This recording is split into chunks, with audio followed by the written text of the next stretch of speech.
Israel മാതൃക പരീക്ഷിക്കുന്ന നൂറുകണക്കിന് കൃഷിയിടങ്ങൾ വരുന്നാളുകളിൽ കേരളത്തിൽ ഉണ്ടാകുമെന്ന് കൃഷിമന്ത്രി പി പ്രസാദ് പറഞ്ഞു. യുവകർഷകൻ സുഹിത്തിന്റെ നേതൃത്വത്തിൽ ചേർത്തല തെക്ക് ഗ്രാമപഞ്ചായത്തിൽ നടപ്പിലാക്കി വരുന്ന ഇസ്രായേൽ മാതൃകയിലുള്ള കൃഷിയുടെ വിളവെടുപ്പ് ഉദ്ഘാടനം ചെയ്ത് സംസാരിക്കുകയായിരുന്നു മന്ത്രി. കൃഷി ചെയ്ത് പോകുന്ന സമയം തൊട്ട് തന്നെ വാഴക്കൃഷിയും ചെയ്ത് പോന്നിരുന്നു. പക്ഷേ എനിക്ക് അന്നൊന്നും വലിയ ലാഭകരമായിട്ട് വാഴക്കൃഷി നടത്താൻ കഴിഞ്ഞില്ല.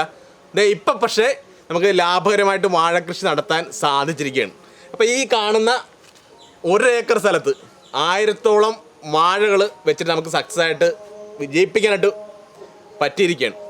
അപ്പോൾ നമുക്ക് ഇങ്ങനത്തെ ഒരു ടെക്നോളജി നമ്മൾ കണ്ട് പഠിച്ചതെന്ന് വെച്ചാൽ ഇസ്രായേലിലേക്ക് ഗവൺമെൻറ് വിട്ട ടീമിന് ഞാനും ഉണ്ടായിരുന്നു. അപ്പോൾ അവിടെ ഒരു കുടിയിൽ 3 വാഴ എന്ന മെത്തേഡ് ഡെൻസിറ്റിയിൽ ഇറിഗേഷൻ മെത്തേഡും ടൈമറും എല്ലാം സംയോജിപ്പിച്ചുകൊണ്ടുള്ളൊരു കൃഷിയാണ് ഇവിടെ വിജയിപ്പിച്ചത്. നമ്മൾ ഇടവേളയും ചെയ്തിട്ട് വരുമാനം ഉണ്ടാക്കുന്ന ഒരു മെത്തേഡാണ് ഇവിടെ കൃഷി നടപ്പാക്കിയത്. അപ്പോൾ അതുകൊണ്ട് തന്നെ ഈ കൃഷി കൂടുതൽ സ്ഥലങ്ങളിലേക്ക് വ്യാപിപ്പിക്കുക എന്നുള്ളതാണ് നമ്മൾ തീരുമാനിച്ചിരിക്കുന്നത്.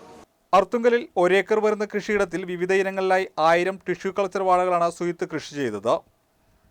ഇസ്രായേൽ സന്ദർശിച്ച 27 കർഷകരും അവർ മനസ്സിലാക്കിയ കൃഷിരീതികളും ആദ്യഘട്ടത്തിൽ സ്വന്തം കൃഷിയിടത്തിലും ശേഷം മറ്റുള്ളവരുടെ കൃഷിയിടത്തിലും നടപ്പിലാക്കുമെന്ന് മന്ത്രി പറഞ്ഞു. അതിന്റെ തുടക്കമാണ് സുഹിത്തിന്റെ കൃഷിയിടമെന്നും അദ്ദേഹം കൂട്ടിച്ചേർത്തു.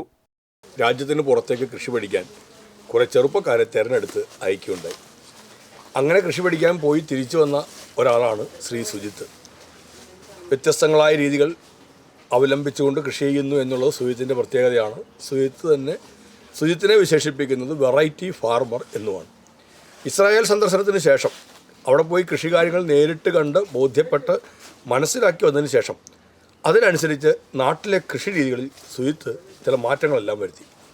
അങ്ങനെ അവിടെ കണ്ട് ഇവിടെ പ്രയോഗിച്ച ഒരു കൃഷിയിടത്തിലാണ് നമ്മളെല്ലാം നിൽക്കുന്നത്. ഒരേ മൂട്ടിൽ തന്നെ 3 വാഴകൾ നട്ട് അതിൽ നിന്ന് വിളവെടുക്കുന്ന നല്ല വിളവ് കിട്ടും എന്ന് സുജിത്ത് പറഞ്ഞിരുന്നു. കേരളത്തിൽ അങ്ങനെ ആരും ചെയ്തതായിട്ട് നമുക്കാർക്കും അറിയില്ല. ഞാൻ ആദ്യമായിട്ട് കാണുകയാണ് ഈ തരത്തിൽ. സുജിത്ത് ആദ്യമായിട്ട് കാണുന്നു, ചെയ്യുന്നു. ഇസ്രായേലിൽ കണ്ട ഒരു രീതി ഇവിടെ അവലംബിക്കുകയായിരുന്നു. അതിൻ്റെ വിളവെടുപ്പ് അല്ലെങ്കിൽ അതിൻ്റെ കൊല ഇന്ന് വെട്ടാൻ ഞങ്ങൾ തീരുമാനിച്ചതാണ്. നല്ല വിളവ് കിട്ടിയിട്ടുണ്ട്. വിവിധ ഇനങ്ങളിലുള്ള വാഴകളാണെന്നുള്ളത് കൊണ്ട് എല്ലാം ഒരേ സമയത്ത് കുറച്ചിട്ടുള്ളതുകൊണ്ട് ഏത്തയുണ്ട്, രസകദളി എന്ന് പറയുന്ന ഞാലിപ്പൂവനുണ്ട്, റോബസ്റ്റയുണ്ട്.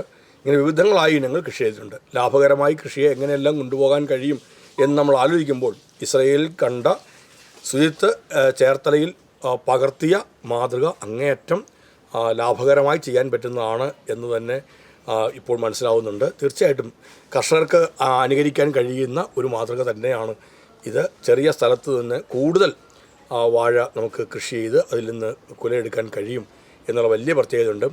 സുജിത്തിൻ്റെ ഈ പരീക്ഷണം ഇസ്രായേലിൽ പോയി കണ്ട് വന്ന് നടത്തിയ ഈ പരീക്ഷണം വിജയകരമായതിൽ അങ്ങേയറ്റം സന്തോഷമുണ്ട്. വെള്ളത്തിന്റെയും വളത്തിന്റെയും ഉപയോഗം പരിമിതപ്പെടുത്തി ആധുനിക ശാസ്ത്ര സാങ്കേതിക വിദ്യയുടെ സഹായത്തോടെ ചിലവ് കുറച്ച് കൂടുതൽ വിളവും വരുമാനവും ലഭിക്കുന്ന തരത്തിലുള്ള ഇസ്രായേലിലെ നൂതന കൃഷിരീതി നടപ്പിലാക്കുന്നതോടെ കേരളത്തിന്റെ കാർഷിക രംഗത്ത് പുത്തൻ ഉണർവുണ്ടാകും. കേരളത്തിന്റെ ചരിത്രത്തിൽ തന്നെ ആദ്യമായാണ് കർഷകരെ കൃഷികാര്യങ്ങൾ മനസ്സിലാക്കുന്നതിനും പഠിക്കുന്നതിനുമായി സർക്കാർ മുൻകൈയെടുത്ത് വിദേശത്ത് അയച്ചതെന്നും മന്ത്രി ചൂണ്ടിക്കാട്ടി.